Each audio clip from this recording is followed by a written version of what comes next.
Did you change your name or your photo? Brenda, who you is?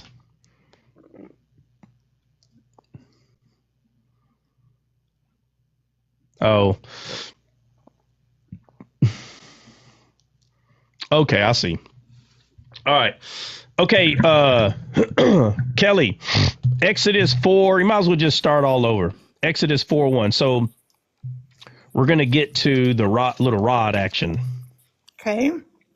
And Moses answered and said, but behold, they will not believe me, nor hearken unto my voice, for they will say, the Lord hath not appeared unto thee. Okay, all right. So it's just amazing that Moses says, "Hey, behold," he's like telling God, "Hey, look out, God. Hey, homeboy."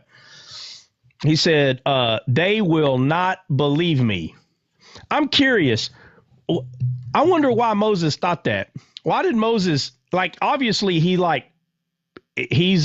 standing on that. He's like, "Hey, they're not he said they're not going to believe me." Think about it for a second. Why would Moses assume this, or why would he believe this?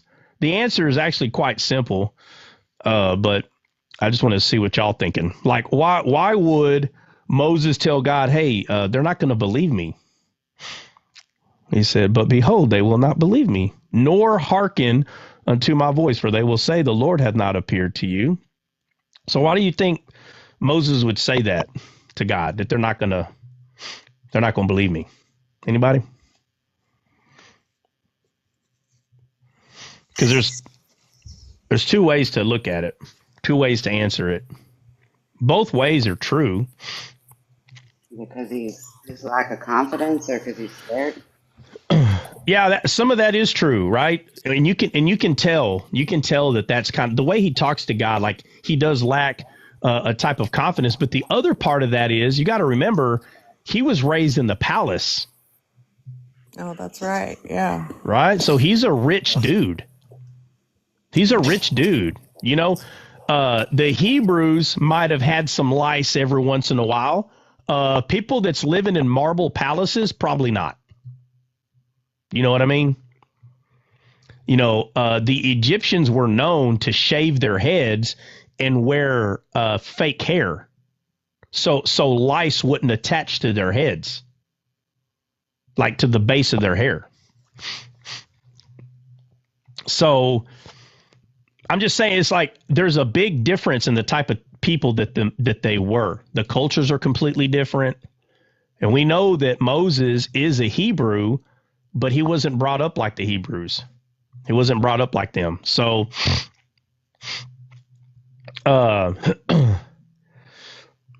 he says, hey, they're not going to believe me. They're not going to say, man, God didn't come to you. So that does play a role with, why would the Hebrew gods come to you? Right. And of course, if we got down to the nitty gritty, then it would be, well, he's really a Hebrew. I mean, that's where we would take this. Like, well, he's really a Hebrew. Like, why wouldn't God come to him?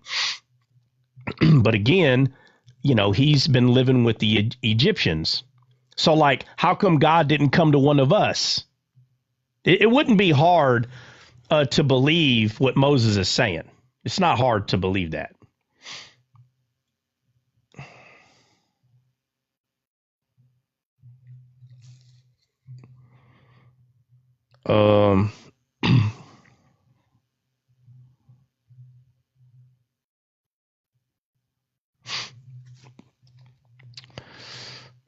Okay, start again. Continue at 2.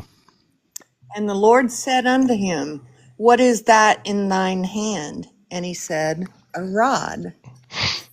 And he said, cast it on the ground. And he cast it on the ground, and it became a serpent. And Moses fled from it. And the Lord said unto Moses, put forth thine hand, and take it by the tail. And he put forth his hand, and caught it, and it became a rod in his hand, that they may believe that the Lord God of their fathers, the God of Abraham, the God of Isaac, and the God of Jacob, hath appeared unto thee. And the Lord said furthermore unto him, Put now thine hand into thy bosom. All right. And Okay. So the first thing, all right, hold on a second.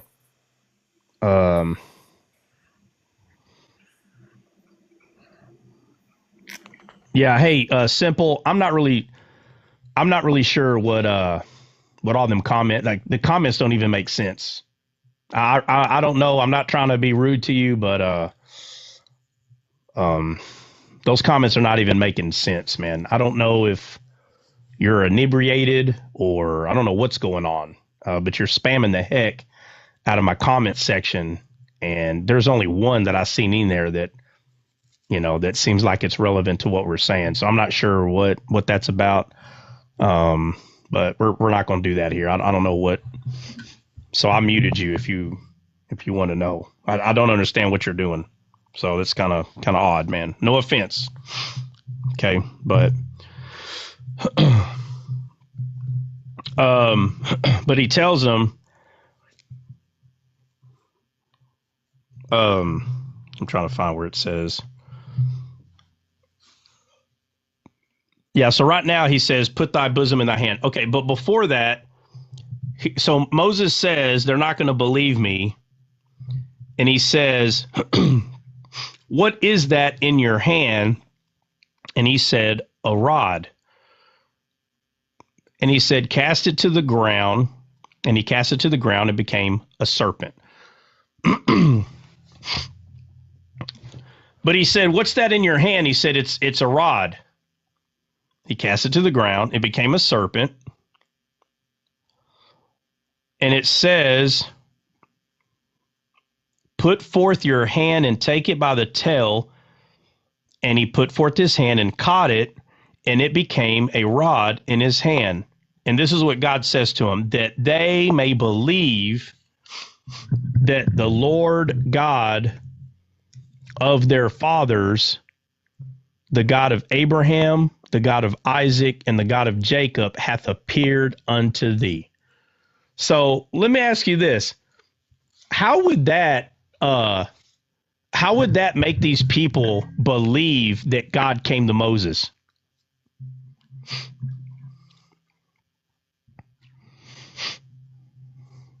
Anybody? Do you understand what I'm asking? Like Moses says, hey, they're not going to believe me. And God's way to show them, oh, they'll believe you if this happens.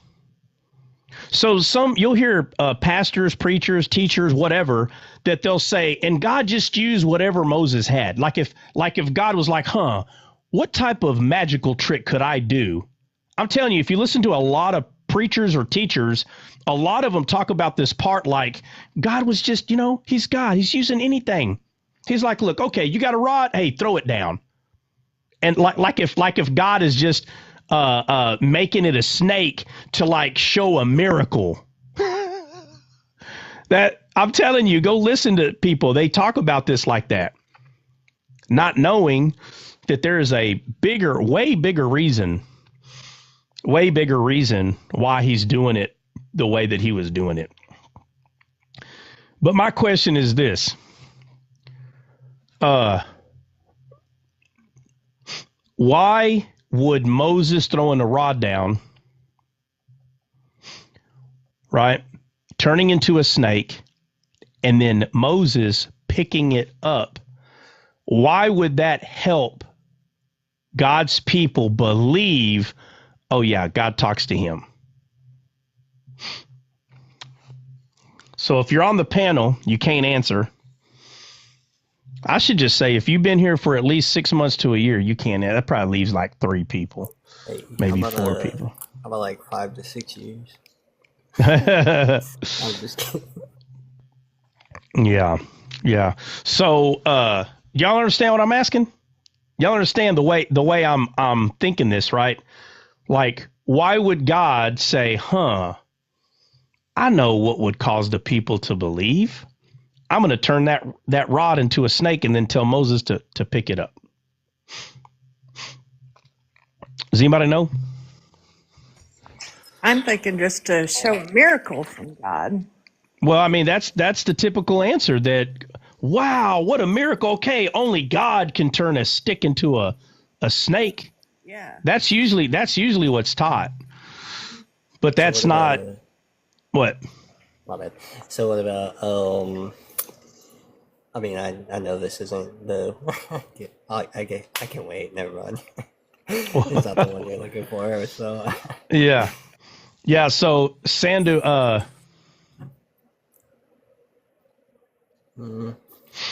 so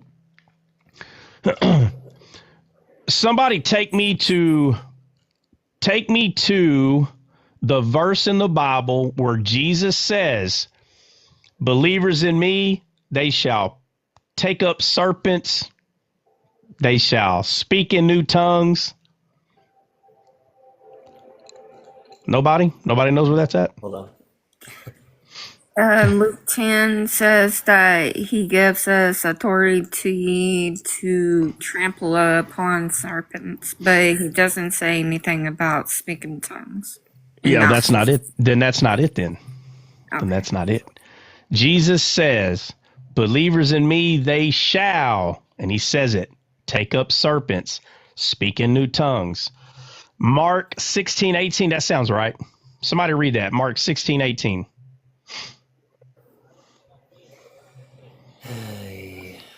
All right. I'm just kidding. All right. This says, let's see. I hope this is it because I'm not, yeah. They shall take up serpents, and if they drink any deadly Now go thing, go it shall further. not hurt them. Go to a verse before that. Okay. And these signs shall follow them that Who's believe. talking? Who's talking? Jesus. All right, so Jesus is saying these are the signs that will follow people who believe, right? Ain't that what he's saying? Yeah. All right, so go ahead and read it. In my name shall No. Just read him saying that. That's important. It's And important. these signs shall follow them that believe. In my name shall they cast out devils. They shall speak with new tongues.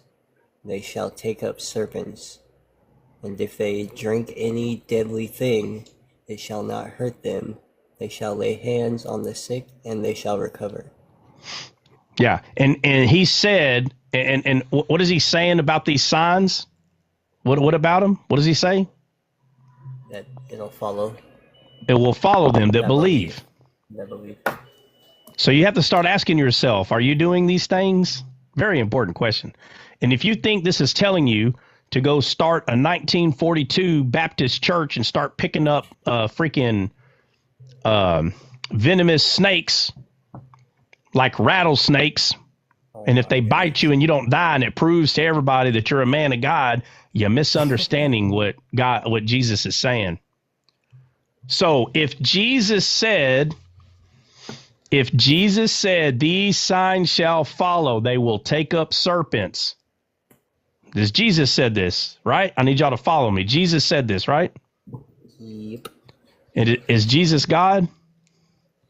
Yep. So why did God tell Moses, what is that in your hand? He said, a rod. And he said, cast it on the ground. And he cast it on the ground. It became a serpent. And then he tells Moses, now put forth thy hand and take it by the tail.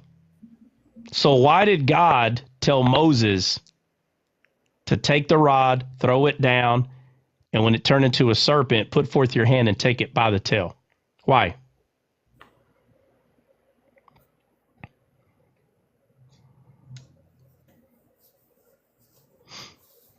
Anybody? Well, the serpent, it would like be a representation. It's kind of the same word in Hebrew for Leviathan. So would it have something to do with taking authority back over Leviathan, fallen world, Kemet, Egypt, all these things that go together? Yeah, it does. It does mean all those things. It does mean all those things, but there's a reason. I don't think you were here, Dre, when I went over. What was it, guys? Mark what? 16, 18? Yeah. Yeah. So 16 to 18. Jesus said, these signs shall follow those who believe. Jesus is God, right? Mm-hmm. And God told Moses, what is that in your hand? A rod. Cast it to the ground. He cast it to the ground. And then he said, put forth thy hand and take it by the tail. So why did God tell Moses to take the serpent by the tail? Because we're the head and not the tail. Well, that's true. So let's go back to Mark 16, 18. And Jesus said, these signs shall follow them that believe. They will take up serpents. And Jesus is God, right? Of course. Okay, so God told Moses, hey, take the rod, cast it on the ground, and it became a serpent. And Moses got scared, and God said, put forth thy hand and take it by the tail. So why did God tell Moses to take the serpent by the tail? Because this is true back then. I don't know what that means. I don't know. Honestly, I don't know. They shall take up serpents. Which is true Yes, back then. because Jesus is God. And Jesus said, those that believe in me, these signs shall follow. They will take up serpents. So it looks like Jesus is saying something that was true before him in the Bible, but Jesus is God. And in the beginning, I see what you're saying now. that's why I keep repeating it, because when you look at the Bible like a comic book, it looks like Jesus read the Old Testament and all he's doing is saying, see, if you believed in God, you would take up serpents. No. Jesus is God. So he told Moses, right? He did. The one that's way over here, he told Moses, hey, Moses, because remember, Moses says, hey, they're not going to believe me. So when Jesus said, believers in me, these signs shall follow. All right, so now we go back to the beginning. This is before Jesus is here, because Jesus is God. And he says, hey, what's that in your hand? Because Moses said, hey, they're not going to believe me. But Jesus tells us, these signs shall follow them who believe. What sign, Lord? They will take up serpents. So God said, hey, Moses, take your rod and cast it on the ground. Okay. And it became a serpent.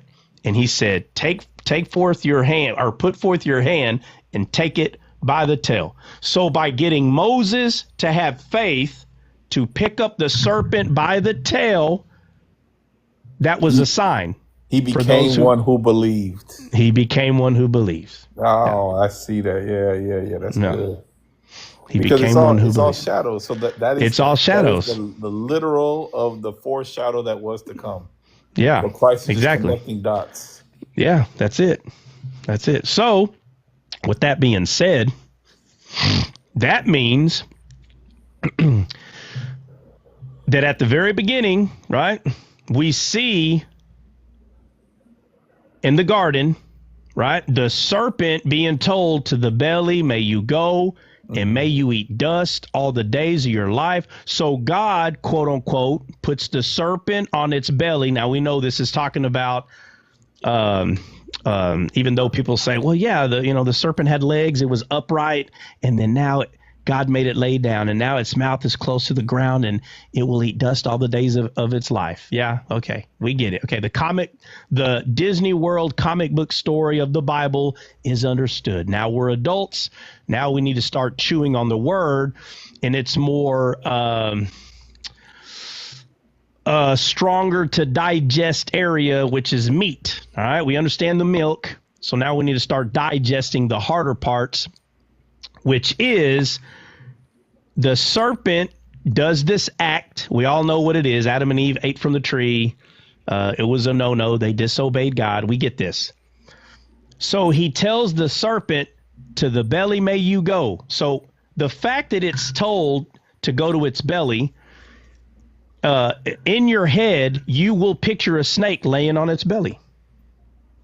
That's what you're going to picture. I mean, but who's the one that put it on its belly? God did, right? Mm-hmm. And he put it there so he could tell Moses, take it by its tail. He put it there so he could tell Moses, hey, take it by its tail. Because man have dominion to take it by its tail. So Jesus said before he leaves, because this is at the end of the Gospels here,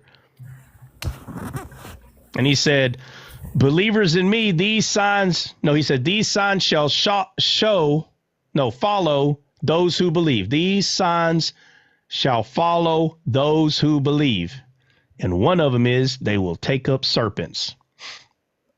That's one of them. They will take up serpents. So God told to the belly, may you go, may you eat dust all the days of your life. Moses is in the picture, right? This is after the garden. And he says, Lord, all these things you're telling me is great and all, but they're not going to believe me. And he said, oh, yeah. And so this is where the preacher or the teacher's like, that's a good one, Moses. Let me see. What magic trick could I do? This is how people preach this. What magic trick? I know what I could do. What is that in your hand? So they're like, see, God just uses things, right? There's no big purpose. There's no big purpose. God doesn't have a master plan. He just kind of wings it. So Moses, he's like, hey, Moses, oh, that's a good one. Yeah, right. You're right. These people are a stiff-necked people and stupid. They will not listen. What could I do? I know what I could do. I could turn that rod into a snake. And if he picks that snake up, wow, well, none of us would pick up a snake. Right.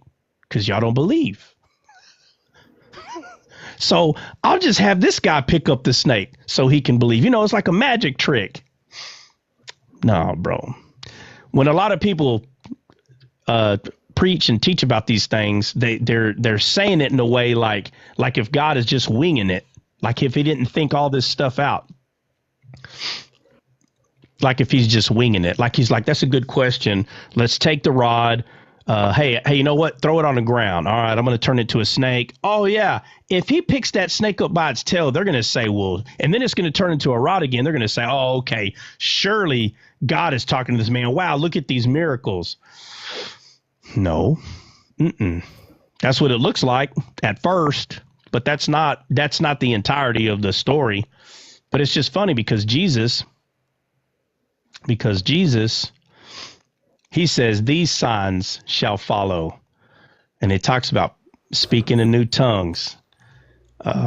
They will cast out demons and take up serpent. What? Hold on. So man lost authority. The snake goes to the belly, but yet has authority within his belly, on his belly. He has the key. He slithers off, if that's how you want to see it, with the authority of man. God tells Moses, take the serpent up, throw your rod down, take the serpent by the tail. It became a rod, but God had to tell him to do that. But then he had to teach him. He had to teach him. Yeah. But when the Messiah comes, he no longer tells us to do this. He says these signs will follow us, meaning that's even on the backside of man in the authority that he has now. Yeah, exactly. So Rena says, what does the snake symbolize? The snake is sin. That's what the snake is. Sin. The snake is sin. So that's why, right? I'm going a little further, but to make sure that is understood, the snake is sin. But remember, Rena, I don't know how long you've been here. Rena, have you been here since I've been describing this, or did you kind of catch the end part of that? It matters. It matters. Because the question that I'm asking is, why did God tell Moses? Because remember, Moses says, hey, that sounds great. You want me to do all these things, but these people are not going to believe me. So God says, oh, well, what's that in your hand? And it just looks like God is winging it. Got it. So that was God tell Moses to pick up, to let him know he had authority over a snake. Yeah, that's partially it. But the question that I was asking is, when Moses said, hey, Lord, like, that sounds great, but they're not going to believe me. So God's like, yeah, that's true. So why did God choose to tell him, hey, take your rod and throw it on the ground? So why did God choose that method, right? God could have said, oh, how can I get these people to believe him? So a lot of people, pastors and teachers will say that God just winged it. You understand? Like if he's looking at Moses and he's like, well, he's got a rod. Let me see. I could take that rod, turn it into a snake, and I could tell Moses to pick it up. And if he does that, they're going to be like, wow, that's a pretty cool magic. Obviously, God is in charge. You understand? That's usually how that's either preached or taught. But that's not what's going on here. That's not what's going on here. What's going on here is these signs will follow them who believe. These signs, Jesus tells us, these signs, they will speak in new tongues, they would cast out demons, and they would take up serpents. Take up serpents. That's what they will do. So now, Jesus giving us another piece of that Rosetta Stone. Now we go to the Old Testament and say, oh, Moses took up a serpent, but Jesus is God. So this is why a lot of people say that Jesus was nobody special, because he already knew the Old Testament, and all he was doing was just simply doing or saying things that already happened. It's like he already had the scripture, so he was just saying and doing things that was already there. Or he's God and he's the one that told Moses, hey, what's that in your hand?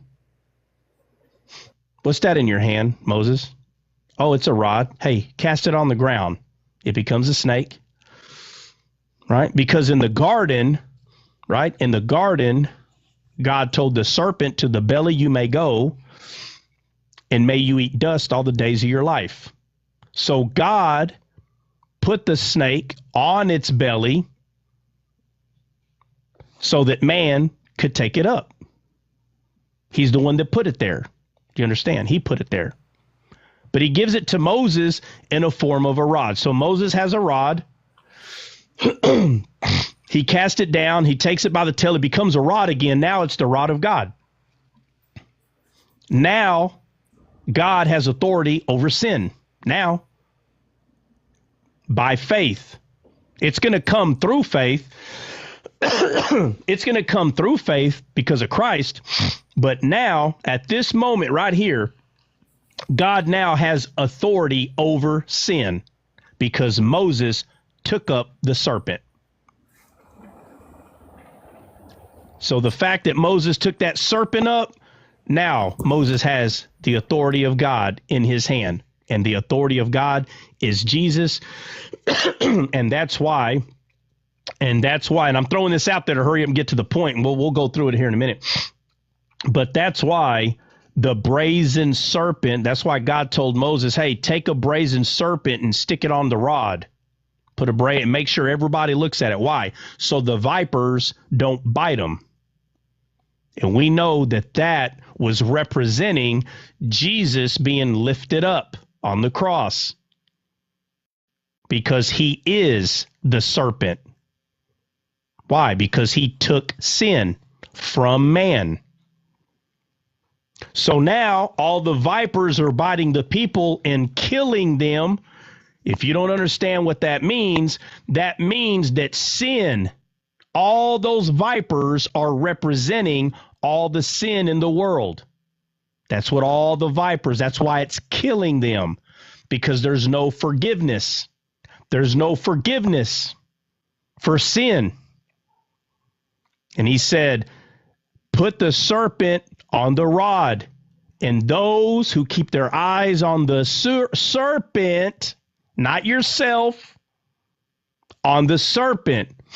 This is what the Bible, this is the opposite of being sin conscious, right? What Hebrews tells us, the book of Hebrews.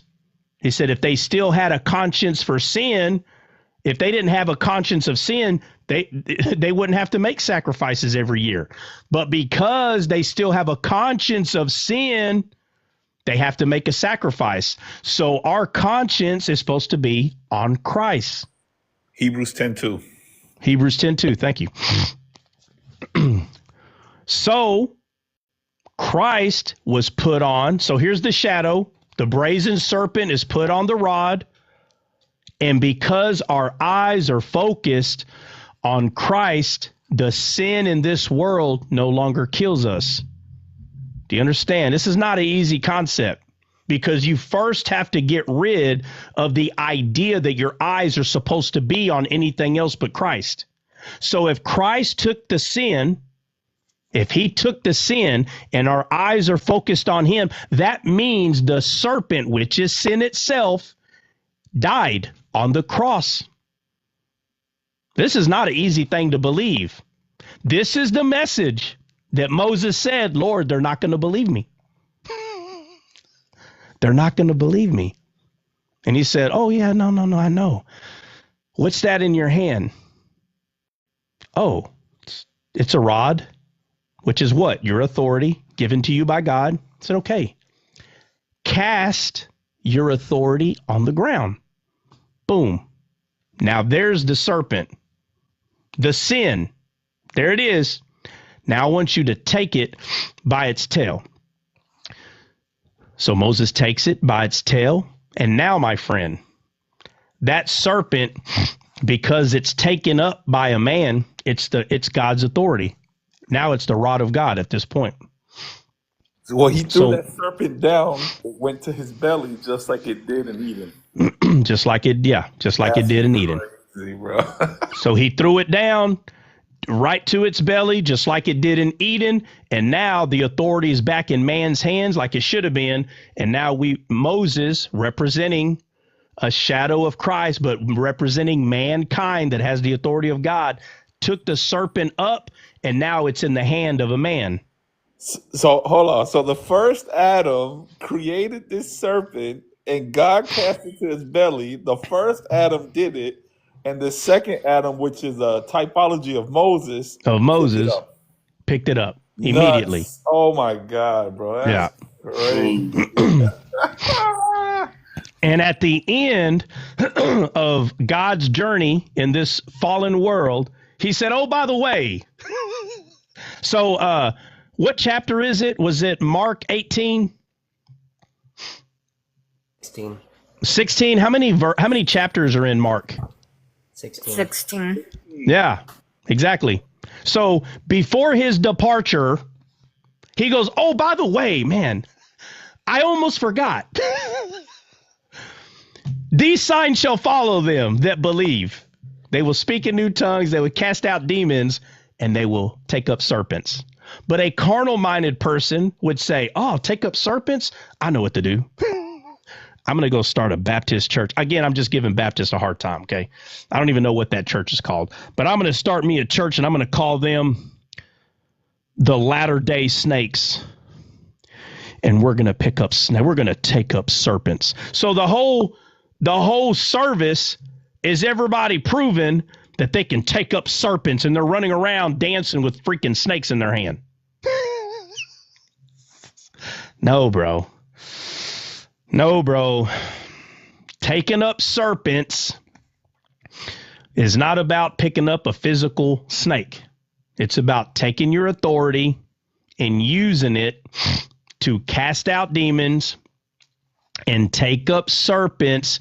Is talking about understanding that the serpent that was sin in this world, you're picking it up and having authority over it. That's what it's talking about.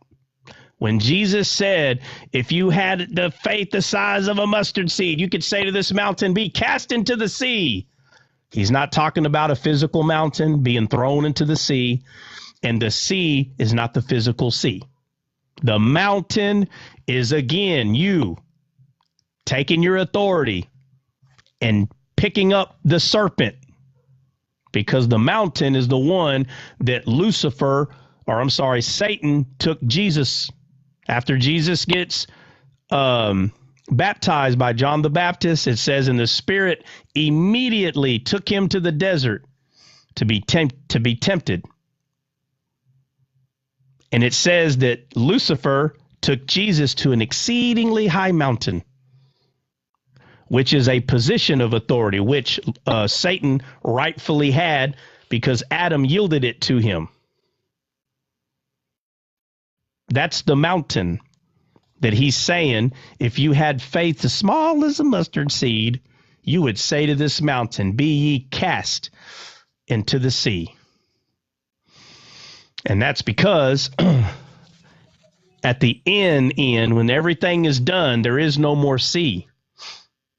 So the mountain being cast into the sea, that's putting everything in there that's no longer going to be here. Hey, Trot. Hold on, let me say this real quick. Yeah. I would never let Satan take me anywhere. Well, of course you wouldn't, because you're not Jesus. I always say no to strangers. My mom taught me, well, Satan's not a stranger to Jesus. Maybe that's the confusion. Maybe you think Satan and Jesus are strangers. I would answer that way too if I didn't know that. What's up, Jordan? No, I was thinking like when Moses, because isn't it the last time Moses throws the rod down before Pharaoh's servants, his rod, his snake swallows up their snakes, right? Mm-hmm. Yep. So for me, Well, I see we're not that I see we're not that we're as- not we're not there yet. We're where God is telling Moses to throw the staff down the first time. Okay. You must have just got here. Yeah, I did. Oh, okay. All right. Are you saying I'm taking too long to get there? No, I didn't know if like you were gonna. He's like, if you're okay, so going now over the rods from point A to point Z or what? Well, you heard wrong, CJ. what did CJ say? I'm just giving you crap, CJ. What did CJ's CJ like, well, say? that's what I heard. You know, be Well, quiet, that's what I Colts heard. fan. Be quiet. That's what I heard. All right, I guess I won't speak on it. No, it's cool. We're about to be there. Okay, I get the hint. All right. So, I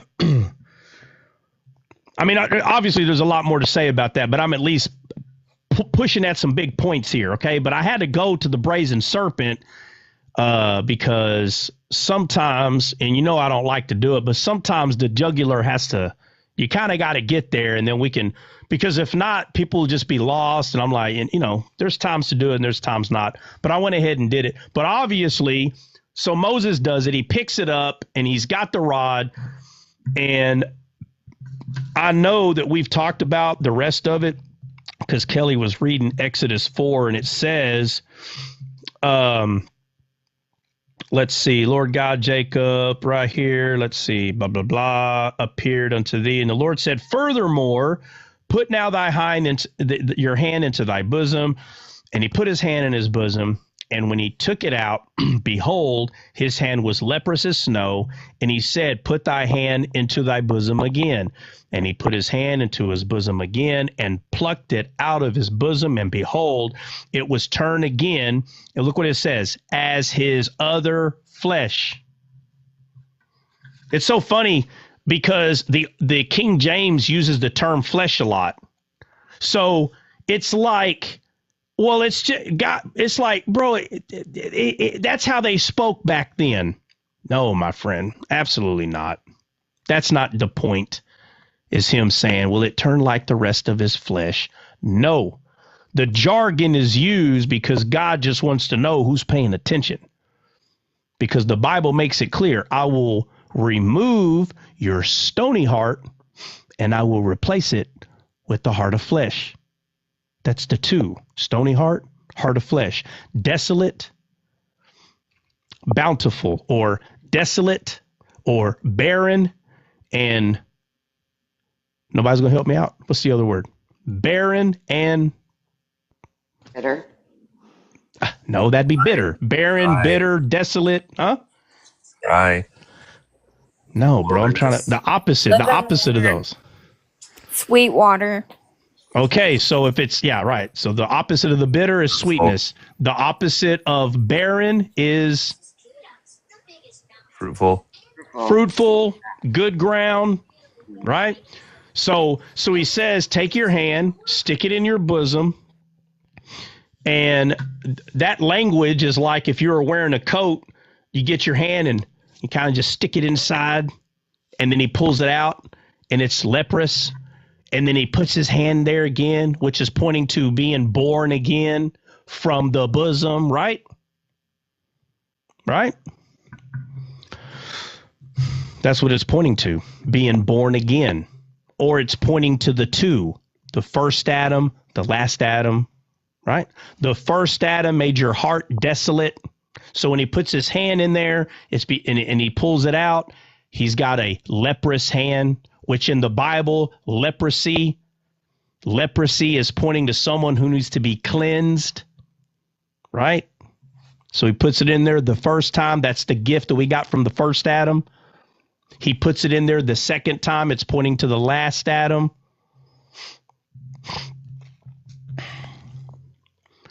So he says, and he said, put thy in your bosom again. Let's see. And behold, it was turned. It says, and it was turned as his other flesh, right? Which is talking about I'll replace it with the heart of flesh. It says, and it shall come to pass if they will not believe thee, neither hearken to the voice of the first sign.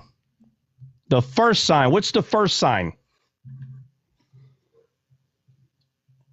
Guys? New languages or new tongues? No. We're in Exodus 4. What's the first sign? The serpent. He said, if they don't hearken to you taking the snake, the first sign, right? This is an 8. So Exodus 4:8. If they will not believe thee, neither hearken. Why does it say hearken to the voice of the first sign? The voice? I didn't hear no voice. What's it talking about? The voice of the first sign? Those who have ears to hear will hear. Yeah. So he says, if they neither hearken to the voice of the first sign, right? Because it's the word of God, right? The word. Yep. The word. Exactly. Says the voice of the first sign, that they will believe the voice of the latter sign. The voice. So if they're not going to believe the first sign, they'll believe the latter sign. But the way he says it, it's just so funny. He says, if they will not, let's see, and it shall come to pass if they will not believe thee, neither hearken to the verse of the first sign. So he's going to tell them, hey guys, I'm sent by God. And they're like, hey, if they don't believe you, neither hearken to the voice of the first sign, that they will believe the voice of the latter. So now he's telling them, hey, look, if they don't believe your stupid butt or the first miracle, I'm going to use that word, right? Even though that's not what he says. He says the voice of the first sign. So he's like, hey, look, bro, check it out, bro. If they don't believe you or the rod and snake, they will believe your hand going in and out of your bosom. Nice said, and Chuck Norris. You darn right. And if you don't know, that was Chuck Norris talking to Moses. There, we're done for the day. We'll see y'all tomorrow. I see this play on type of speech even used from Jesus when he arrives on the scene, and he says, well, if you don't believe my words, at least believe the works. Yeah, if you don't believe, yeah. Or the rich man, like, Lord, like, God, let me go back and tell them. And he's like, if they didn't believe me, they're not going to believe that someone rises from the dead. Yeah. He said they have Moses and the prophets. That's what they have, Moses and the prophets. But he says, if they will not believe you, neither hearken to the voice of the first sign. He says, or matter of fact, let me look to see. We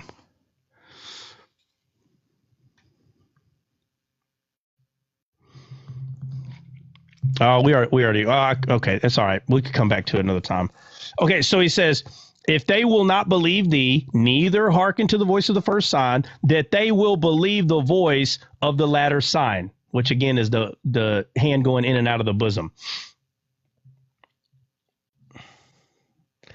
If Jesus is willing to believe in me, then I am more than willing to believe in him.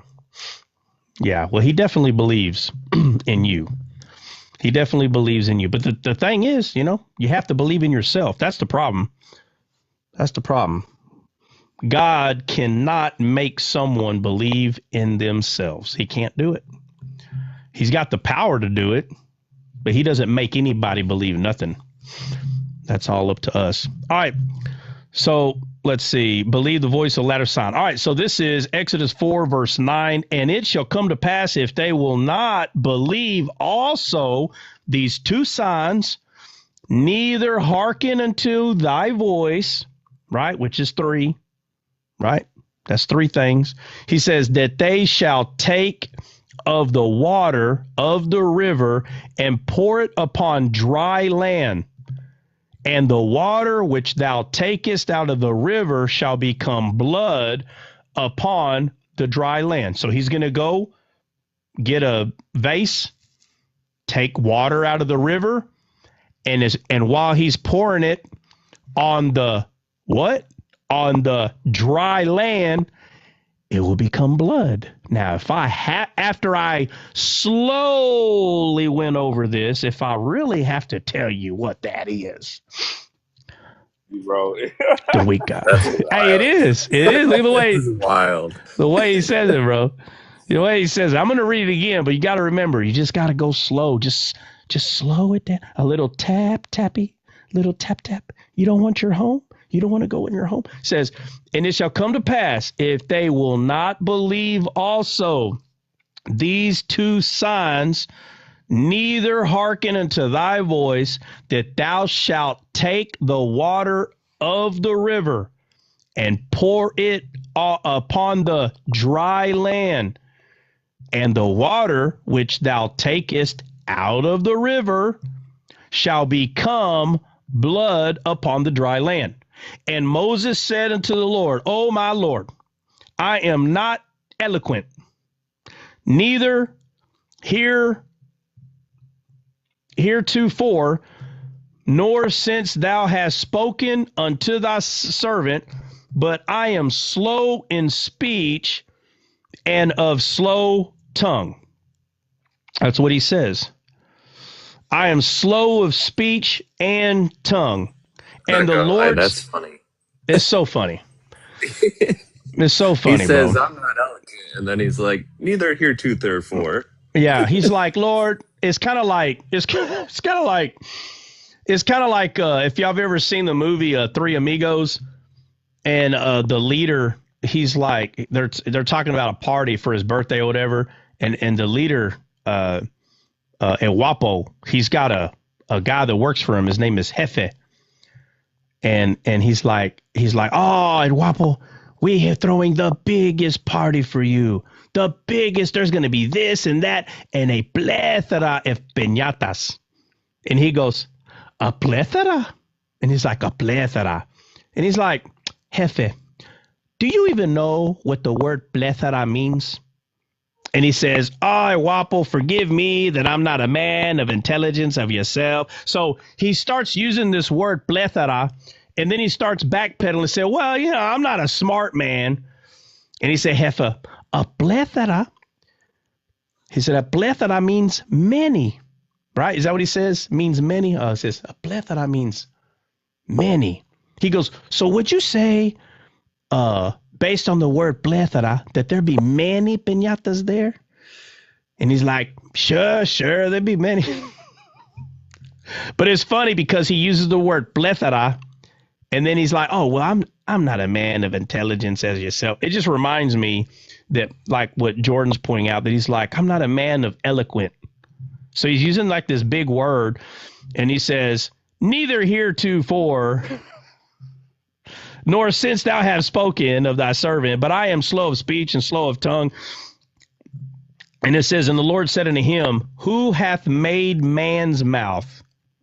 I don't know if I ever told y'all this. I feel like I have, but you should do it.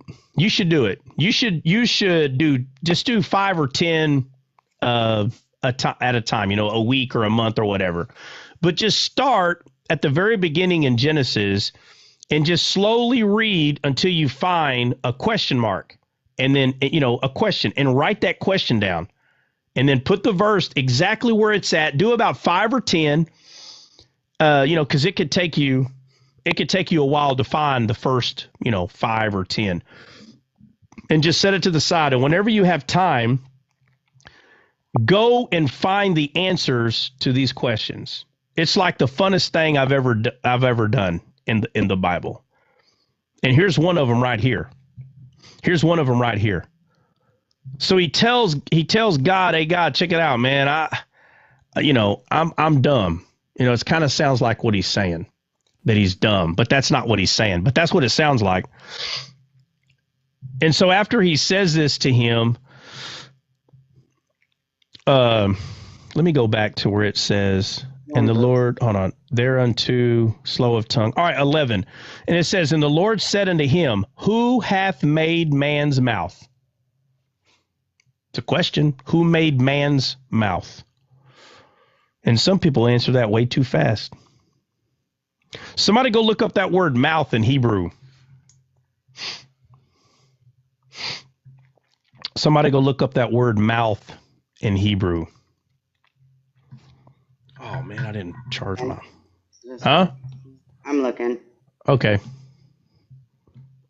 I want to know what Hebrew word it is, too. Okay. Okay. Exodus 4:15, right? Exodus 4... 15. No. No. Hold on. Okay. Exodus No, 11. 11. All right. Oh, man. Come on. Lord, who hath made... Okay, so mouth is... Pay. Pay? Pay. Yep. All right. All right, so it's got a lot of definitions.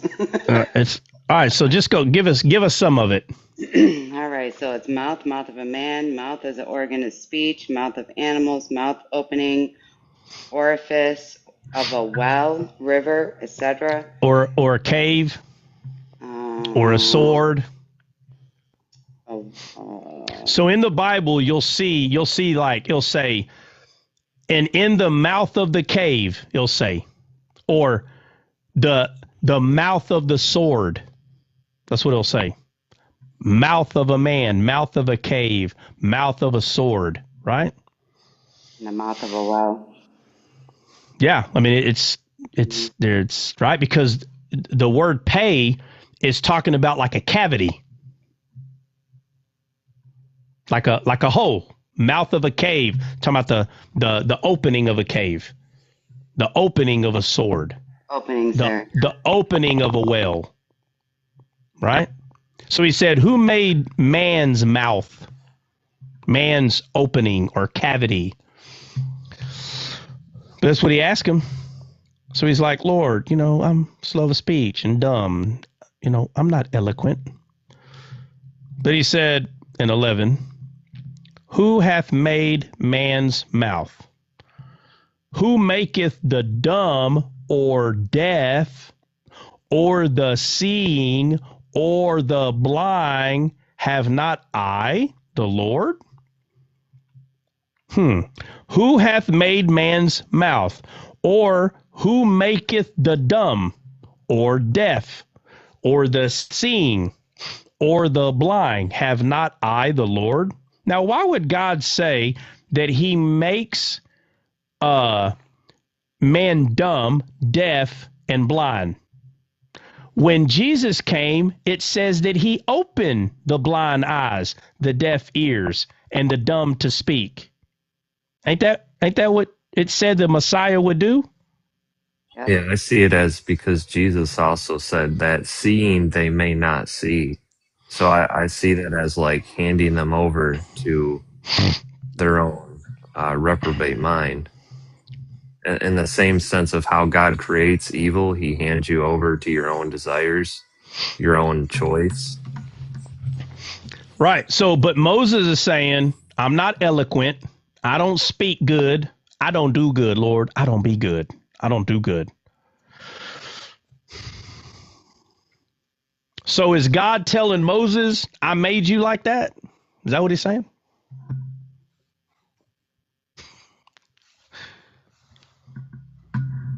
Huh? No, Made him dumb? I don't think so. I think it All has to right, go all right, back watch. to. All right, just watch. I'm going to do it again. Watch. And Moses said unto the Lord, O my Lord, I am not eloquent. So let's just do it this way. All right, somebody go look up that word eloquent. What does that mean? What does it mean in Hebrew? Somebody look it up. Probably means Irvine. Yeah. Let's not probably it. Yeah. Let's not probably it. I know Titus down there said I'm confused, so. H1697. Titus, God does not create evil. Okay. All right. We're not talking about that. No offense, Titus. All right. So, I got it. all right. What is it? What's the Hebrew word? It's H1697. No, not the number. Not the number. The word. The word. What's the word? Stay bar. I'm being Daba. State Farm. What'd you say? Yeah. Daba. Daba. Okay. Speech, All right. What does it mean? Speech, word, speaking thing, speech, saying, utterance. Hold on a second. Okay, Titus. Okay, we're sorry. You can play too. Okay. All right. Of course, you don't talk about your mistake. What? Go ahead, Titus. Enlighten us. What mistake happened? Let's go ahead. I mean, okay, we apologize. They want to play. My bad. Okay, bye. Okay, so now you don't want to play. All right. So then, therefore, there was no mistake made. All right. So I'll pray for you. Well, then pray for us, I guess. I mean, okay. My sister would say, bye-bye. Heretics? Oh, God. Hey, first he says, I'll pray for y'all because I love y'all. Heretics, you're going to hell. Titus, which one? His bio says debating is a sin. Huh? What? His bio says debating is a sin. Debating is a sin. Well, I guess you're sinning here, Titus. I'll pray for you. Hey, God loves you, but not me. Heretics. That's old Texas. Well, bless your heart. Well, yeah. Well, bless your heart, and not really though. Titus is like Jonah. I will not pray for. I will not minister to those heathens. Oh, it's hilarious. Titus, thank you for coming and giving us. You made my night, pumpkin. All right. All right, Bill. Daba. What does Daba mean? Daba. Yeah. What does it mean? A speech, word, speaking thing, speech, saying, utterance, word, words. All right. Speech, utterance, words. All right. Then you have business, occupation, acts, matters, case, something, manner, by extension. Okay, so he said, and Moses said unto the Lord, "Oh my Lord." It's funny. He said, "Oh my Lord." That's what he said. Oh my Lord. He said, "I am not eloquent." It's funny. It says, "I am not eloquent." And the words it's given us is, "I am not speech, utterance, words." But we know it's saying not good with words because it says, "Neither heretofore nor since thou hast spoken unto thy servant, but I am slow of speech." Now, look up that word slow and tell me what that is. Let's look up slow. Now, is that word speech, is it daba? Somebody look up that word speech. Is it okay? Daba. So he's literally saying, I'm not fast or utterance in daba, but I'm slow in daba. So that means the key is going to be this word slow. So what does he mean by slow? Does he mean speed? What does he mean? Let's see. Slow says heavy, great, heavy, massive, abundant. The word is kabad. I got it's It's kabod? Kabod is the No, word? it's key. What number do you have? Slow, H3588. I got 3515. That's interesting. That's funny that it's kabod. All right, so let's do something real quick. Hold on. Time out. It's been a minute, but if I'm right, it'd be pretty cool. So let's. I need someone to zoom forward. And get to the part where it says. Get to the part where it says that it was dark in Egypt, but it was still light in Goshen. After the plague happened, it said it was dark in Egypt, but still light. And let me know where you're at. We're gonna digress real quick, guys, because I feel like that word kabod is used right there. And if this is the word, it's funny because the word kabod, or however you pronounce it, it could be used for good and bad. Yeah, she's right. Where's it at? I appreciate that, Bill. No, the one on Exodus 4:10, she's correct. It is kabod. Okay, so it's kabod. All right, so let's go to where the plagues are taking place, and it tells us that in Egypt it was dark. In Egypt it was dark, but in Goshen it was light. So let me know when you found it. Amazing, homeboy. Where you been hiding? In these streets, man. He belongs He said in these streets, boy. Yeah, man. All right. All right, who's looking for the Exodus 14:20. 14:20? All right, let me get there. I'm going to have to read it though because I can't remember, but I feel like the word kabod is used there. All right. You start at 19. At 2019? 14:19. Oh Lord. Hold on, my bad. Try. Oh, what are you doing, buddy? 14:19. The Shakara glory. Okay, hold on. The kabod. The kabod. All right. 19. It says, "And the angel of the Lord, which went before the camp of Israel." What? Yeah, it's the next verse. Okay. Yeah. All right. You're right. Okay. Yeah. I might as well just read that. Yeah. And the angel of God, which went before the camp of Israel, removed and went behind them in the pillar of a cloud, their face, and it came between the camp of Egypt. Speaking to the children of Israel that they turn the camp. Hold on a second. What part is this during the plagues? I Bro? don't think that is Oh, this it. is the No. pillar of the cloud. I thought you were asking. No, I made it clear. I said during the plagues. During the plagues. Oh, okay. Okay. Jennifer punish him. Yeah, penance. All right, come on, guys. Where's it at? I need the plague. Oh, y'all gonna make me. How do you spell Goshen? Is it Goshen? I think it's spelled the way it sounds. I think it's Goshen. If I get that wrong, punish me. Punish.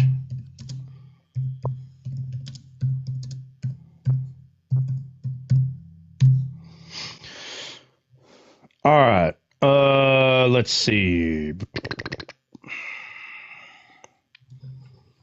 10. It might be in 10. I don't know. Let's see. I'm gonna find out. Jordan took us to freaking Leviticus. Let's see. Go into Pharaoh. Let's see. 10, 20. And the Lord said unto Moses, stretch out thy hand. All right, this might be it. If I'm wrong, I apologize. But until y'all find something better, I'm going to just start reading. All right, Exodus 10. I'm going to start at 22. And Moses stretched forth his hand toward heaven, and there was a thick darkness in all the land of Egypt for 3 days. They saw not one another, neither rose any place 3 days. But all the children of Israel had light in their dwellings. Okay, but y'all know they're in Goshen. Okay, so it's not telling us right here that it's in Goshen, but that's where they are. All right, let me see. Let's see. And Moses stretched forth his hand, served the Lord, light in their dwellings. And Pharaoh called unto Moses and said, Go ye, serve the Lord. Only let the flocks and the herds stay little. And Moses said, all right, Egypt. All right. And the Lord said unto Moses, Stretch out thy hand towards heaven, that there may be darkness over the land of Egypt, even darkness which may be felt. And Moses stretched forth his hand towards heaven, and there was a thick darkness all the land of Egypt for 3 days. And they saw no one, neither rose in the place for 3 days, but all the children of Israel had light in their dwellings. Man. Matter of fact, somebody go look up that word darkness and that word light. Where did I get that word at? I'm going to look. Then 10 or 11 that you're at. Tell me the address. Do it now. Oh, Chapter so in 10, all right, so Exodus 10, like 20 through 25. It's all right there. So let me find all right, look up the word darkness in verse 21. It says, and darkness, it says that there may be darkness in the land of Egypt, even darkness which may be felt. See what that word darkness is. All right, darkness is, I don't know how the heck you, Koshek. Okay, then, all right, look at the word darkness in verse 22. All right, hold on. 22. Darkness. This 11 is the last plague. A darkness is a phrase, and that is Hosek. Koshek. No, same thing, Koshek. Oh, man. All right, I'm going to try one more. Let's go to where the plague of the hell, the ice and fire. Let's go there, because I think it says Goshen there. For some reason, I feel like it says this is happening in Egypt, and in Goshen it's light, but it does say it right here.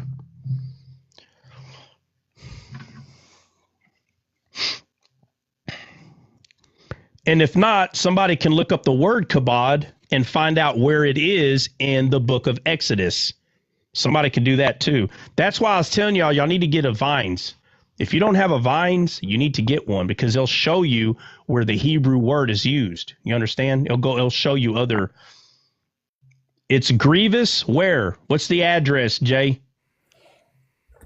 Nina, in the interlinear, when you go to the code, well, you wouldn't need to know what code it is, so never mind. Sorry. It's all right. It's all right. They said 9:18. Yeah, I've seen it. I'm going to go look at it real quick. 18. Spaz coming through again. Yeah, I know, man. Let's check it out. All right, I'm going to go to 17. So this is Exodus 9:17. It says, as yet exalts thou thyself against thy people, that thou wilt not let them go. Behold, tomorrow, about this time, I will cause it to rain a very grievous hail, such as hath not been in Egypt since the foundation thereof until now.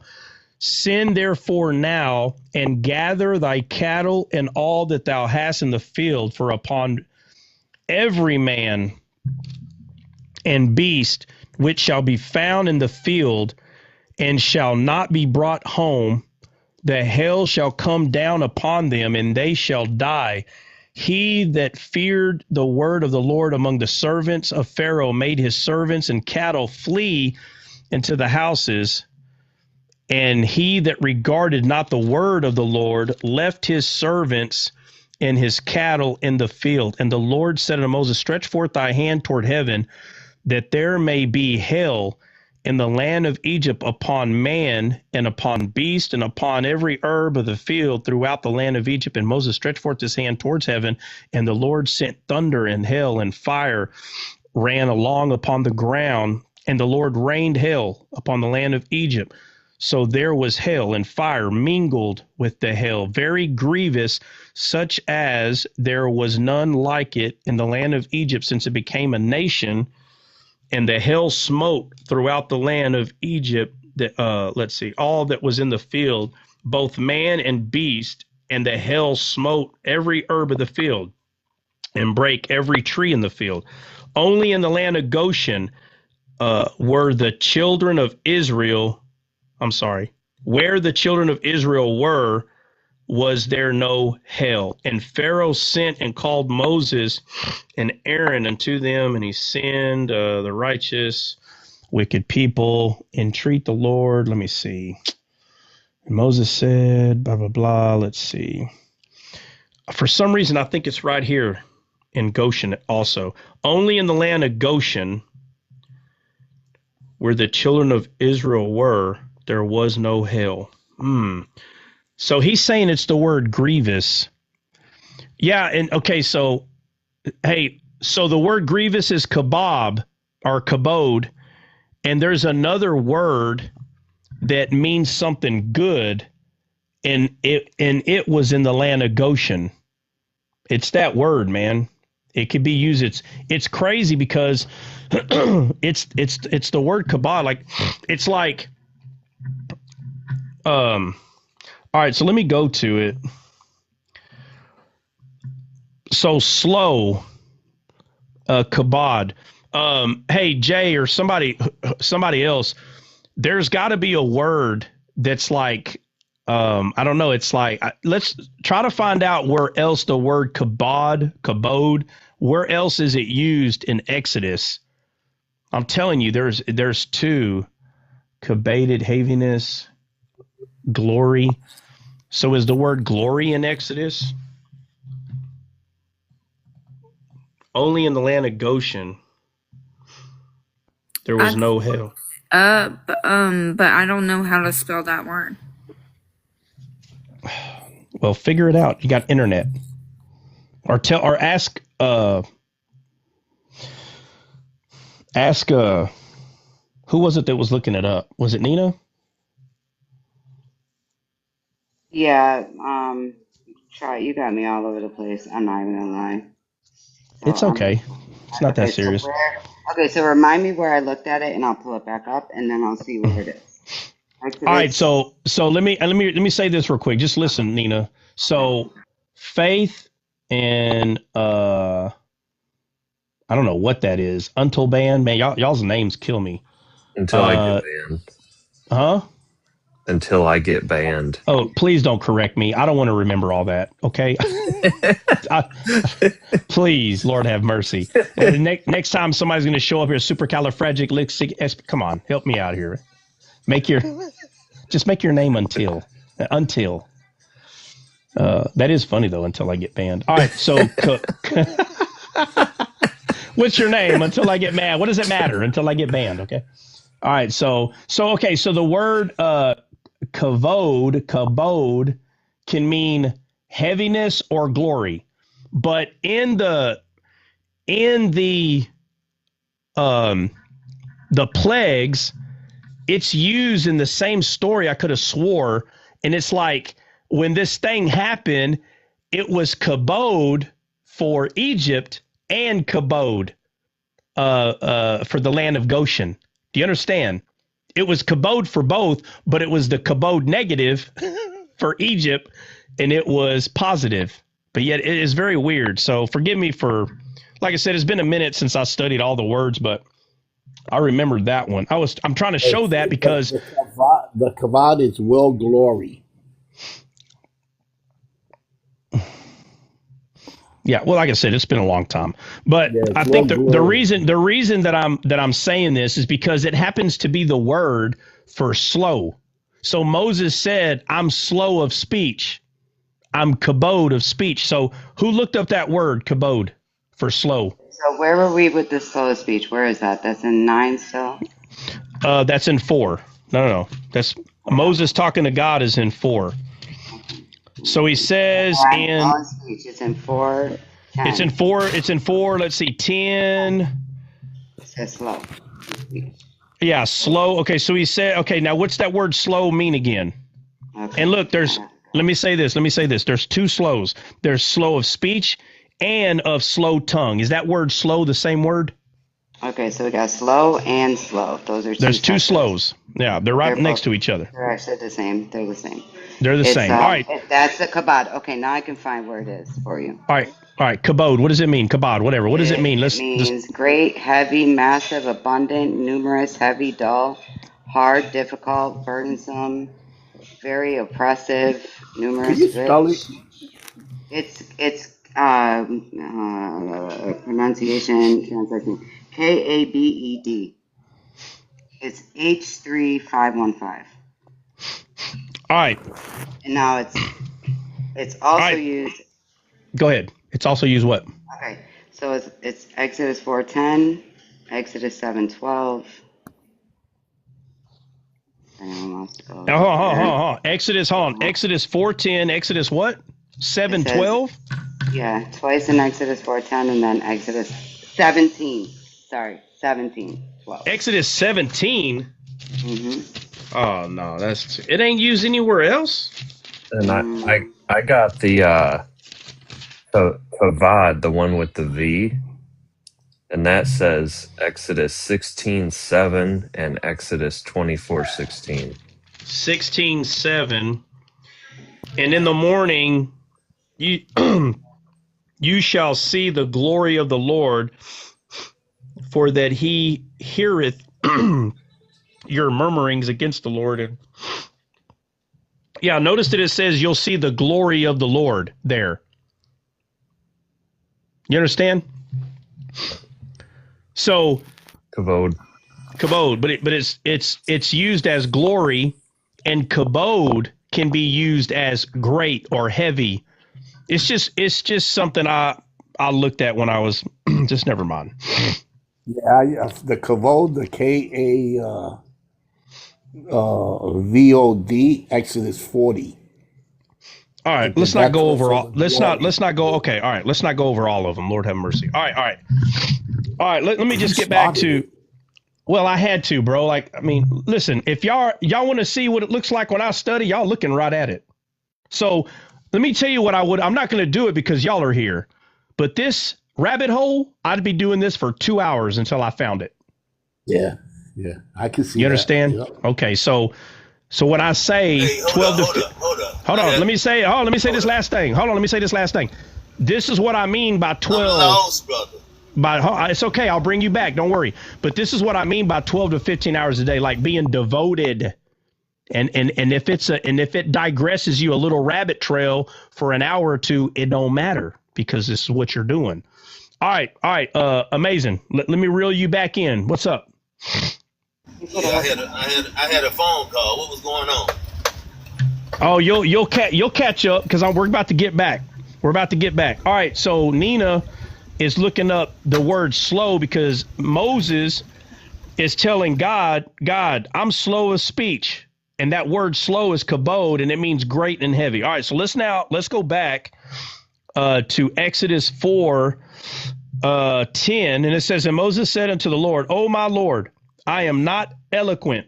And that word eloquent is talking about like I'm not good with words because it's talking about speech, utterance, words. He says, I'm not eloquent with speech, neither heretofore nor since thou hast spoken unto thy servant, but I am slow of speech.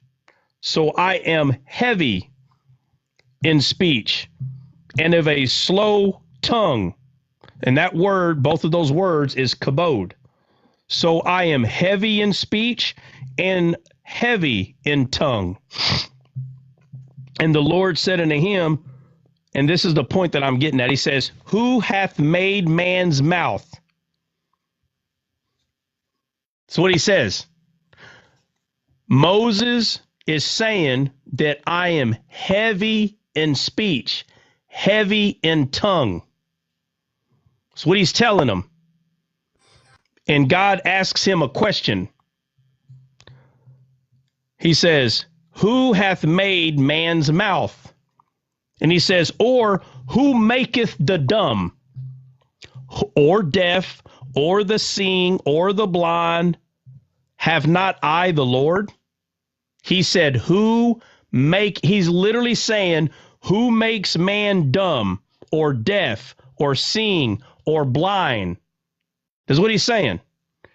In the Amplified, it says, and the Lord said to him, who has made man's mouth, or who makes the mute or the deaf or seeing or blind? Is it not I, the Lord? So is not God right here saying that he makes the deaf and he makes the blind? Isn't that what he's saying? Really, what it sounds like. What it sounds like. So why is God saying, I'm the one that make man this way?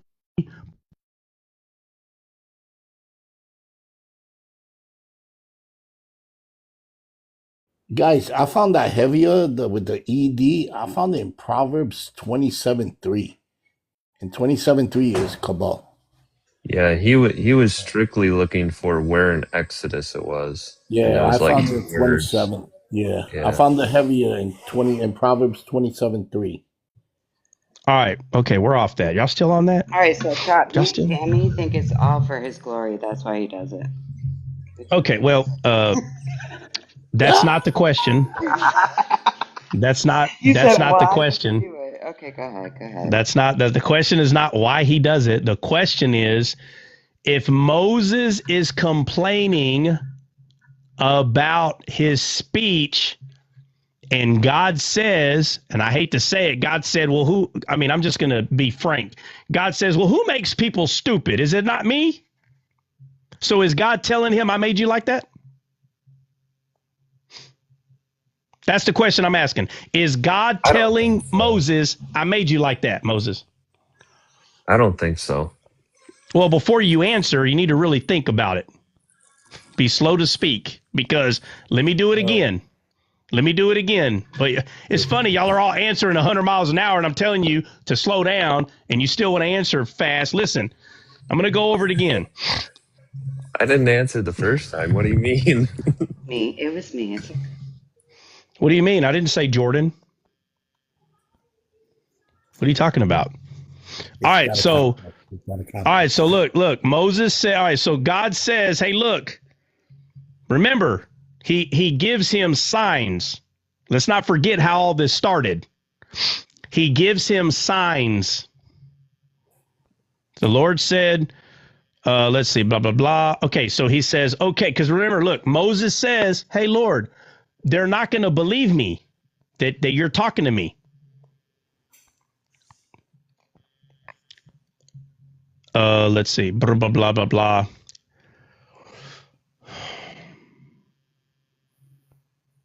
Oh, yeah, it's in 1. For they will say, the Lord hath not appeared unto thee.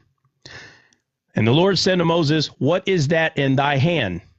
So listen, Moses says, hey, God, check it out. They're not going to believe me. So he's like, oh, okay, well, what's that in your hand? It's a rod. Okay, cast it on the ground. And he cast it on the ground. And Moses got scared of it. It says he fled from it. And the Lord said to Moses, put forth thy hand and take it by the tail. And we went over this. We went over this. Before Jesus leaves, he says, these signs shall follow them who believe. They shall take up serpents. Here you have Moses taking up serpents. But if not careful, it just looks like everything's following in sequence. Unless you remind yourself that Jesus is God. And if Jesus is God, then this is him telling Moses, hey, Moses, put it on the ground. It's going to be a serpent. In the garden, who put the serpent on the ground? God did. Why? So man can pick it up. That's why. That's why he did it. So God's not just flinging all this. He's not just, it's like, I think I'm going to try this. So he says, they're not going to believe me. He says, okay, rod, snake, pick it up. And he's like, put your hand in your bosom, take it out. Leprosy, put your hand back in your bosom, just like your regular flesh. And then he says, 8, He says, and it shall come to pass if they will not believe thee, neither hearken to the voice of the first sign, right? The first sign had a voice. The first sign had a voice. They will believe the voice of the latter sign. And it shall come to pass if they will not believe also these two signs, neither hearken unto thy voice, that thou shalt take the water out of the river and pour it upon the dry land, and the water which thou takest out of the river shall become blood upon the dry land. And Moses said unto the Lord, O my Lord, I am not eloquent. Let me ask you this. Show me in all these signs, show me where Moses is told by God to talk to him. Again, we're before the signs, yes, right? It says right here, cast it on the ground, blah, blah. All right, it says, the Lord said to Moses, put forth your hand. He caught it, it became, and it says, that they may believe, or better yet, let me go here. I'm going to go to 4:1. It says, and Moses answered and said, but behold, my bad. It's at the end of 3. I apologize. I'm getting there. You want me to read it? 3. No. No, go to the part where God, let me just find it real quick. Moses said, certainly, all right, I think it's around 12 or something. Nope, it's not at 12. Lord said, surely.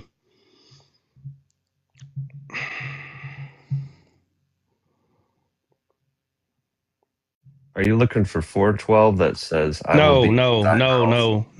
I'm in 3. No, hold on.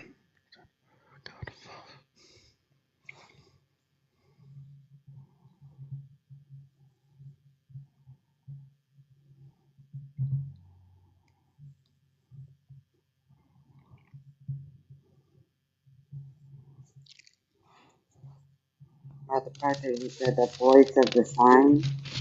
No, just give me a second. I'm just getting there. Yes, Sergeant. Well, I can tell you all the keep stopping me from reading is definitely not going to help. I mean, I can say that.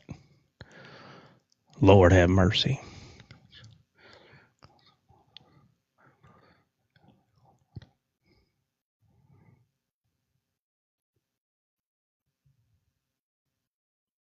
All right, it's in 13.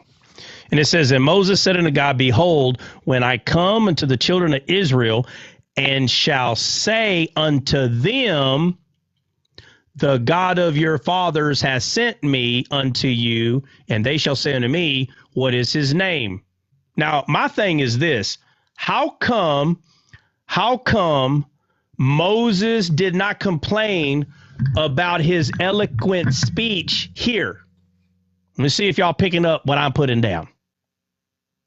Isn't this where he said to say unto them way over here? Y'all tracking or not? Just waiting for you to get the whole question out. We're trying to hear out the whole matter. No, that's the question. Listen to my question. He tells God in 4, way down here, he says, all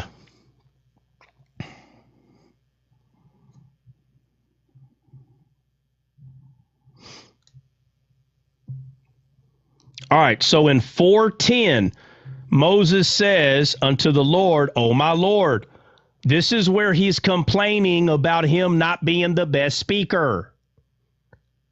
How come he didn't say that? Listen, this is 4:10. He might as well have said that in 3:10, or actually 13. All right, I'm going to do it again. So this is chapter Exodus 3:13. It says, and Moses said unto God, behold, when I come unto the children of Israel and shall say unto them, the God of your fathers has sent me unto you, and they shall say to me, what is his name? If he has a problem of speaking, why didn't he say that over here? This is a full chapter away from where he's actually complaining about speaking. Y'all tracking? Can I say what I'm thinking? Yeah, of course. Yeah. It reminds me of like how John understood the assignment, but then he got doubt. Yeah, you might want to elaborate on what you mean by John understanding the assignment. What? John the Baptist, like how he knew who Jesus was, but then when the pressure came on, he doubted. Huh? Well, I mean, whether that's it or not, I'm saying, do you understand the question though that I'm asking? Yeah, you're Y'all saying why understand? didn't he say anything back in 3 about his speech? Yeah, I see Yeah. the difference. I just don't know how to explain it. Well, you're going to have to know. Are you heavy in speech? You can't explain it. No. You're not eloquent. You're not eloquent in No. speech. No. You can't explain No. it. I'm a Moses. All right, so check it out. I'm not going to break it down right now because it is getting late. I'm not going to break it down, but I need you to pay attention to what I'm saying because, JD, what is the question? The question is when Moses complained to God about him being heavy in speech, he's literally telling God, I can't speak. Like, I can't tell them these things. That's in Exodus 4:10. But when God was asking him to speak, it's over here in Exodus 3. How come he didn't complain about slow in speech over here? Why did he complain? Why did he wait a whole chapter? Well, I he think that's told that's him gonna he have would a put matter the of word his. in. Sorry, Amazing. Go ahead. I think it's gonna be a matter of his unbelief. All right. Anybody else? Because he's making excuses. But he had no problem speaking. Well, that's the problem. That's the thing. I was hoping that somebody would get it. Jordan, you only get one try, so make it quick. Make it quick. Make it fast. No, I'm going to surrender it. Someone else can have it. Nobody else? Nobody? I'm gonna throw. I don't know exactly what you're asking, but what's coming to mind is You don't know what I'm asking? Hold on a second. You don't know what I'm asking? Well, I understand it kind of connects to murmurings. No. I just want to know if you understand my question. My question is, why is Moses complaining about his heavy speech way over here in chapter 4, but then when in chapter 3, which is a whole chapter before, in 13 it says, and Moses said to God, behold, when I come unto the children of Israel and shall say unto them, the God of your fathers has sent me, they will say unto me, what is the name? So he's saying, hold on. Right here, he should have been saying, Lord, I'm slow of speech. But he doesn't. He says, hey, Lord, when I say unto them, well, he's sure acting like he's not going to have a problem speaking. When I say unto them, they're going to say, what's your name? All right. You understand what I'm saying now, Jennifer? Yes. All right. Let's go. Send it. What's up? So he does, the Lord God, he tells Moses he will put his word in his mouth. So if he has the word in his mouth, then he can speak it.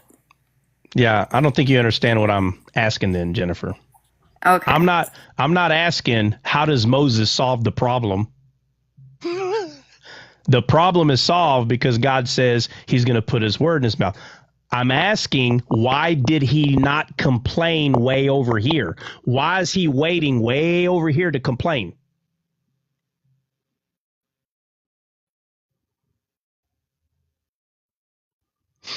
Yeah. I don't know, brother. I understand the question. I just don't know the answer. Man, Because we have been going. The latter sign, the good report, because he was shown the good report, the latter sign. And all throughout the Old Testament. What's the good? What do you call it? What do you call it? What are you calling the good report, and what are you calling the latter sign? You're kind of being vague. What do you mean? The latter sign would obviously point to No, I know what the who phrase this latter guy is, sign not means. just his name. Okay, so my question is, okay, let me ask a part of it this way. Wouldn't it make more sense if he had a problem in speech? Wouldn't it make more sense for him to complain in chapter 3? Or y'all don't even see? Huh? Yeah. Yeah. Okay, Yeah, so the question is, why didn't he? Why not? Yeah, that's the only thing I could think of. All right, so tell me your answer again, because you're going to have to rephrase it because I don't know what you're talking about, honestly. I don't. So, to me, you didn't answer. You didn't answer nothing. I don't know what you're talking about. All right, so my answer's not good enough. That's fine. No, I just don't know. If I don't Maybe understand your slow. answer, I'm slow of you're speech. slow. You're not eloquent. See, you're not eloquent, bro. All right, anybody else want to take a stab at it? Anybody else? Else better. Don't let me just. What is it? What is it? What is it? I know Oh it's my something. Lord! What is it? Oh my Lord! Manna. Bill says manna. Bill said manna. Man. What is it? Who's that? Rise. You're not All right, wrong. well, I might as well let Rise take a stab at it. All right, Rise, check it out. In Exodus chapter 3 and 4, okay, this is when Moses is told by God to take his rod, throw it down, right? Before that, he says, hey, I am the God of Abraham, Isaac, and Jacob. Go to the land of Egypt and set my people free, right? So this is what, after he tells them to set them free, pay attention, Rise. In Exodus 3, verse 13, it says, and Moses said unto God, behold, when I come unto the children of Israel, and shall say unto them, the God of your fathers has sent me unto you. And they shall say to me, what is his name? What shall I say unto them? How come he didn't complain about his slow speech? Why didn't he complain here? Why does he wait literally until the end of chapter 4 or mid? I'm sorry. Why does he wait another chapter to say, hey, God, I'm not eloquent. I'm slow of speech. Why does he wait to complain? How come? Wouldn't it make sense for him to complain right here? Lord, I'm slow of speech. But he doesn't. He says, hey, when I say unto them these things, they're going to say, what's his name? But then he waits huh? Why? All right, well, if you get it right, I'm not going to say you're right. I'm not going to say you're wrong, but Okay. I'm at least going to give Rise a chance to answer it because he asked. Well, he didn't really ask. He just say, I got here. All right, Bill, what's up? What you got? Okay, because first of all, the first time he was going to speak to Israel. The second time, he's got to go to Pharaoh and speak to Pharaoh on it. He's got to go to Pharaoh. What? What are you talking about? What? What are you talking about, Pharaoh, Bill? You know I got it right. All right. Bye. Huh? No, show me where you see him talking to Pharaoh in chapter 4 in verses 8 through 13. You said that first he's sending him, you said in the first chapter, he's asking him, what should I say to Israel, right? Who should I say send me? All right, hold on, Bill. I made it clear I'm talking about chapter 3 and chapter 4. Chapter 3 and chapter 4. Okay? Bill's reading in dispensations. You're getting like right with now. Do what? I said Bill's reading in dispensations. Hold on, let me ask everybody. Hold on, guys, y'all do. Hold on, guys, y'all do know I'm talking about. I'm going to ask everybody else. We're talking about chapter 3 and chapter 4. Does anyone think that I'm talking about a different chapter? No. Okay, Bill. I don't know what I said. Okay, but in chapter 3, he says, who should I say? They ain't gonna believe me. So God tells them, say, I am who I am, right? Yeah, in chapter 3, he says they're not going to Israel. Well, hold on. In chapter 3, he says, what name am I going to give them? That's what he's saying in chapter 3. In chapter 4, it says right here, and I'll read it. In chapter 10, verse 10. No. Okay, in verse 8, it says, and it shall come to pass if they will not believe thee, or actually, no, hold on.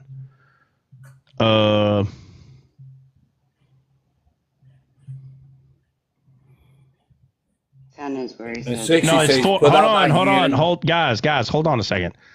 Chapter 4, verse 1. Chapter 4, verse 1. And Moses answered and said, behold, they will not believe me or hearken to my voice. Listen, be very careful. I mean, just pay attention. He's talking about talking to them. And he doesn't complain about his slow speech in chapter 3. He doesn't complain about his slow speech, but he complains in chapter 4. What I'm asking is, wouldn't it make sense for him if he had a slow speech? Why didn't he say it in chapter 3? Wouldn't it make sense? But instead of him complaining, he says, Lord, when I say these things, he says, they're going to say, what God sent you? What shall I say? Do you understand? He's talking to God about what he's going to say, but he doesn't complain about his slow speech. Are you tracking, Bill? Now I got you. Okay, but then we get to 4, and he's like, Lord, I'm of slow speech. Wouldn't it make sense for him to say that in 3? All right, Rise, what's the answer? I would say that it was doubt. Moses was Doubt. doubting God. All right, well, that's not wrong, right? Because obviously there's some doubt there. Does anybody else want to take a stab at it?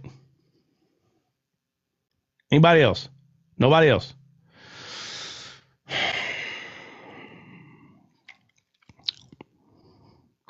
So when he said, all right, so in chapter 3, when he says, and Moses said unto God, behold, when I come unto the children of Israel, and shall say unto them, the God of your fathers hath sent me unto you, they shall say unto me, what is his name? What shall I say to them? And God said to Moses, I am that I am.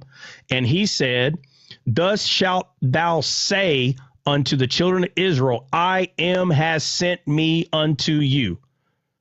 And God said moreof unto Moses, thus shalt they say, watch this, thus shalt thou say to the children of Israel, the Lord thy God, the Father of Abraham, Isaac, and Jacob. But he doesn't complain about it. He complains when God gives him signs. When God shows him these signs, he complains. And if you don't understand why he's complaining with the signs, you should. You need to understand it's actually quite amazing. But I'm going to go over the 3. I'm going to go over the signs real quick, okay? I'm going to go over the signs. I'm going to make it quick, I promise. So he says, let's see, believe God furthermore, saying to him. All right, so this is 6. Exodus 4:6. He says, let's see. I'm sorry. The first sign's the rod. Obviously, I'm trying to rush it. But we've been over the rod so many times, it's like I know y'all are going to get it. It's not a big deal. But he says, they're not going to believe me. And he says, okay, what's that in your hand? He said, a rod. Cast it down. He cast it down. He got afraid. And he said, take it by the tail. So he takes it by the tail. And that's a sign. And then he says, and the Lord said, furthermore, put now thy hand into thy bosom. So we know that the serpent, Jesus tells us in Mark 16, he says, those that believe in me, these signs shall follow. They will take up serpents. Jesus is God. I went over this a while ago, but Jesus is God. That is who was talking to Moses when he said, hey, throw the rod down. So he throws the rod down. And he took up a serpent because he believed God. So Jesus confirms it all the way at the end of Mark when he says, these signs shall follow those who believe. They will speak in new tongues. They will cast out demons. They will take up serpents. Jesus is God. Jesus is God. This is who was telling Moses, hey, Throw that staff down. Now take it, pick it up. So Jesus is confirming this way down here. All right. But then he gets to the second one. Now put thy hand in thy bosom. And he put his hand in his bosom. And when he took it out, behold, his hand became leprous snow. And he said, put thy hand into thy bosom again. And he put it into his bosom again. And he plucked it out of his bosom. And behold, it turned again as his other flesh. Right? I'll remove your stony heart and replace it with the heart of flesh. So those 2 times that his hand goes in his bosom is the 2 Adams. The curse, right? The cursed heart from the first Adam. And the second time he put his hand in there, it was the heart of flesh, just like the rest of his flesh, cleansed, not leprous, right? So there's the second sign. So he shows him the rod, right? And we went over this. That's why when the vipers were biting the people, it said, okay, take the brazen serpent, put it on the rod, which is representing, because the serpent is representing sin. That's what it's representing. But people get confused when we start talking about the garden. They get confused and they go, well, if the serpent is sin, or if the serpent is Satan, how can the tree be Satan? They still don't get it. Because the serpent is referring to the thought that is marinating inside of the tree. You understand? So the reason that we were of our father Satan is because we had that serpent in us, which is sin, which is the thoughts that are against God, the carnal mind. So when people get confused and they're like, well, hold on. The serpent is Satan. Right. It is the iniquity that was found in Lucifer. It is. Just, they don't have angels don't have souls, but they have a choice. They have thoughts, and that's the iniquity that was found in him, was that thought, that stinking thinking. That's what it was. Hey, would you say that goes back to what Paul was saying, that when it's fully conceived? Yes, 100%. It's a thought. Yes. To unalignment? Yeah, just like, what is it? The book of James? The book of James tells you. It's James, right? I think it is. James. Yeah. What is it? They God tempt you. Yeah, but what does it say? I'm going to go to it right now. I don't want to butcher it. That's all right. Whoever finds it first, just go ahead and read it real quick. Should be in James 3. I believe. Yeah, so when you have someone that's like, well, the serpent, hold on, that don't make any sense. So which one is it? Is he the tree or the serpent? Listen, right now, there are people in this world. They are a tree of bad fruit, and that serpent is in them because they haven't gave it to Christ yet. Do you understand? Christ has not become their savior. So the serpent is still in them. The serpent is still in them.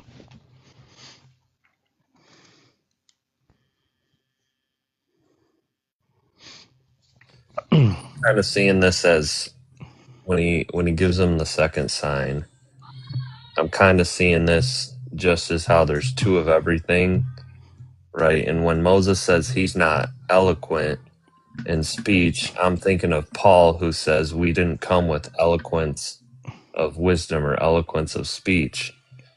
And then James talks about being slow to speak concerning God's wisdom. So for me, I'm seeing, okay, well, there's God's eloquence and God's slow tongue, slow speech. Well, that's what I just said. Jordan, you're real slick. I gave the answer already. You think you're slick, bro? I know you. No, he thinks he's slick, bro. Yeah, he did. I wrote it in the chat. John, I just let you. Don't become an echo chamber. Don't be an echo chamber. I swear, Jordan be thinking he's slick, bro. I gave y'all chance after chance, and finally I said, guys, I said it was because of the signs. I already went over that. That's all right. Check it out. James 1:14. All right, James, go ahead. I just saw it and I wrote it. Chapter 1. Oh my gosh. James chapter 1, verse 13. Hello. Let What? no man say when he is tempted, I am tempted of God. For God cannot be tempted with evil, neither tempteth he any man. But every man is tempted when he is drawn away of his own lust. Right there. Hold on, right there. Hold on. His own lust. That's talking about his own will, his own thought. Okay, go ahead.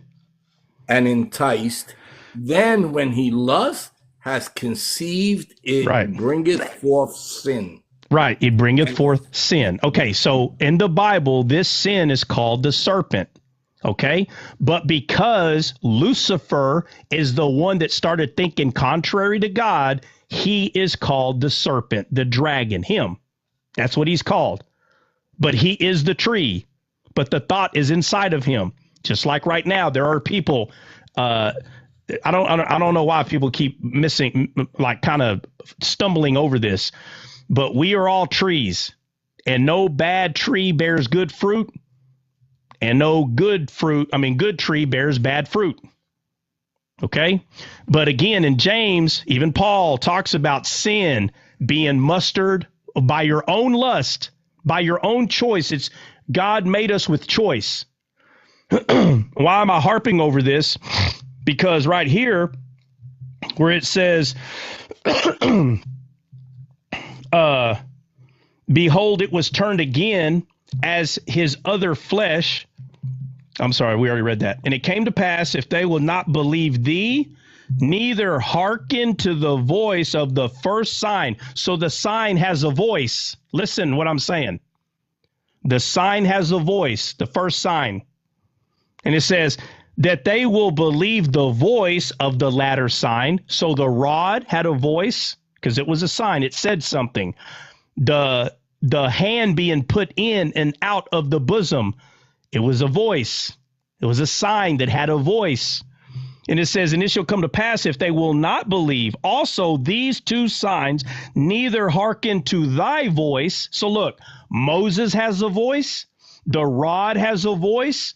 The sign of the hand going in the bosom, in and out, which is the first and last Adam, which is the gift from the first Adam, which the heart is cursed. The hand goes back into the bosom, which is the second Adam, becoming flesh again, the heart of flesh.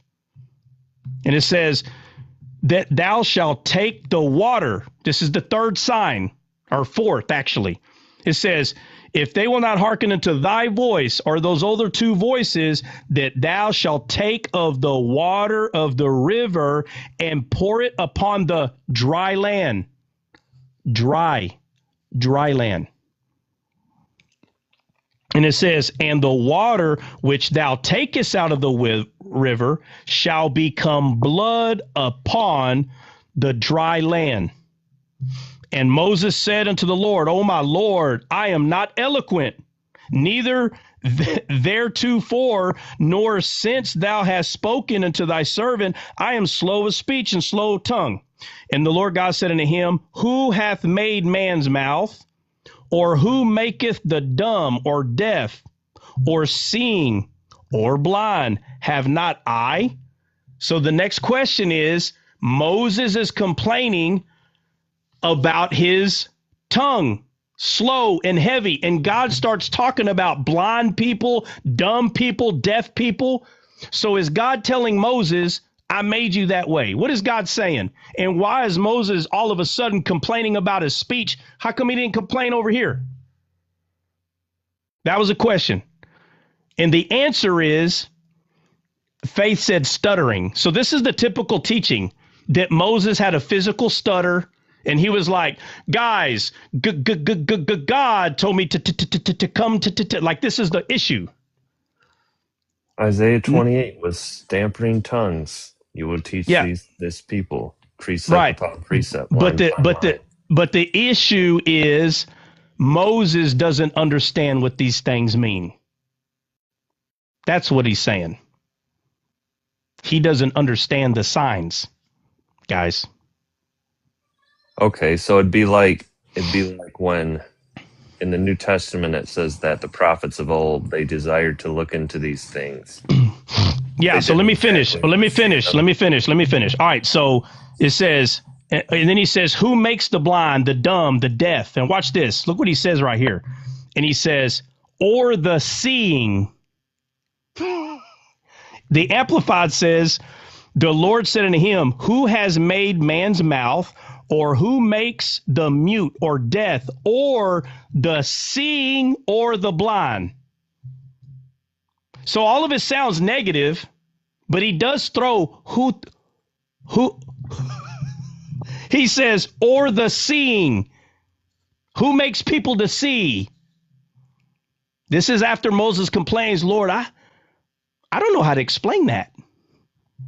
He said, who's the one that shows people how to see, Moses? Not I, Moses?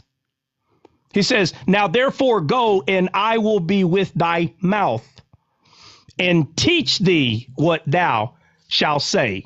Well, that's funny. Didn't he just show him what to do? Why is God saying, I'm going to teach you what to say?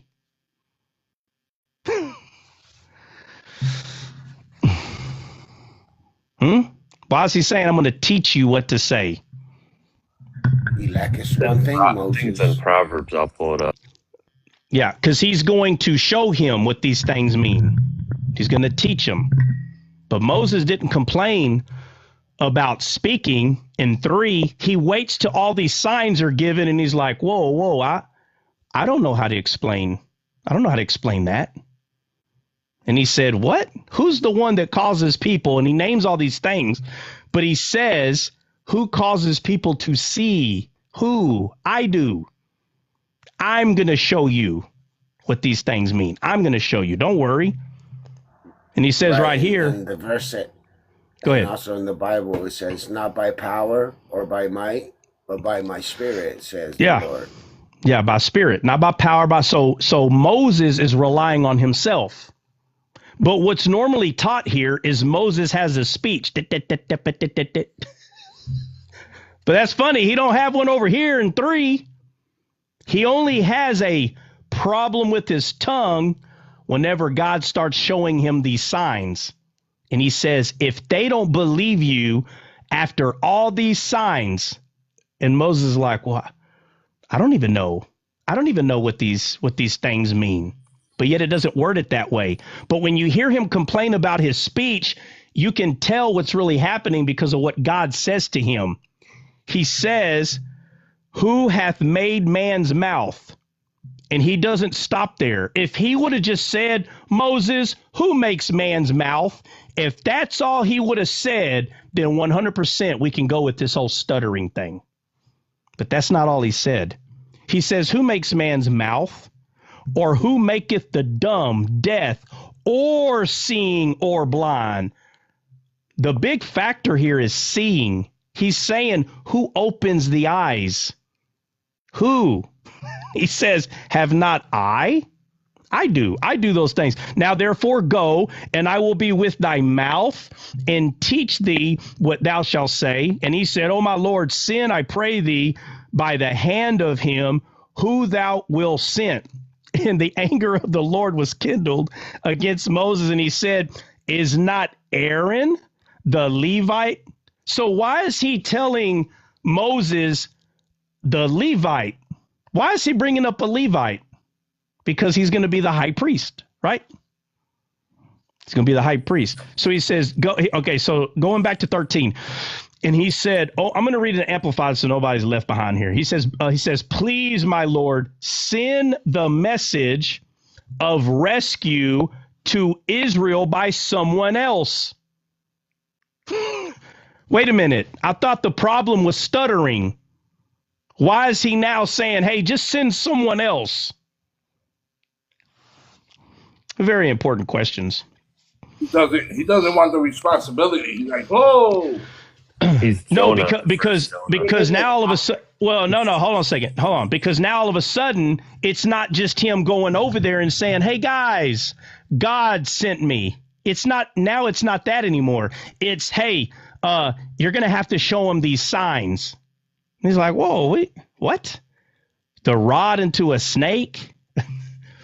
You want me to go over there and put my hand in my bosom? Like you made my hand leprous.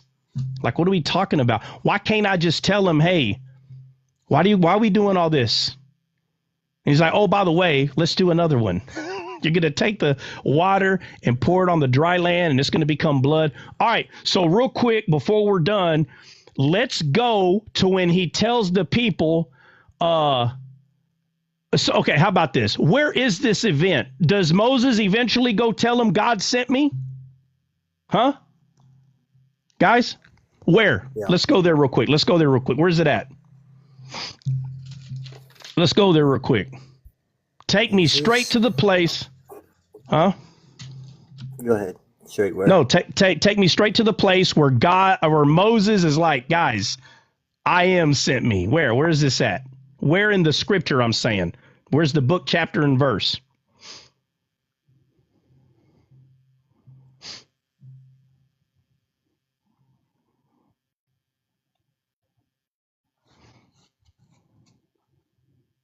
No, I have a speech problem. Oh, you're not eloquent?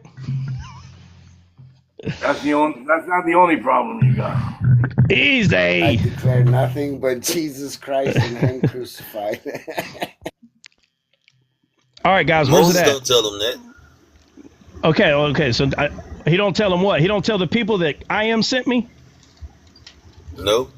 All right. So let's after okay, he was kindled, and he said, all right, it says, I know that he can speak well. It says, and also, behold, he cometh forth to meet thee, and when he seeth thee, he will be glad in his heart. Talking about Aaron. And it says, and thou shalt speak unto him, and put words. I got it. Where is it? 11. Exodus 4:29, and Moses and Aaron went and gathered together all the elders of the children of Israel. And Aaron spake all the words which the Lord had spoken unto Moses, and did the signs in the sight of the people. And the people believed, and when they heard that the Lord had visited the children of Israel, and that he had looked upon their affliction when they bowed their heads and worshipped. Right. And it says, and 5. afterward, yeah, Moses and Aaron went and told Pharaoh, thus saith the Lord God Israel, let my people go. Okay, so Moses and Aaron go to the people in Exodus chapter 4, starting where? 29. Yeah, let me go where he tells Aaron, though. Said 27, and the Lord said to Aaron, why do I feel like I missed something? The plagues? No. We're not talking about the plagues. No.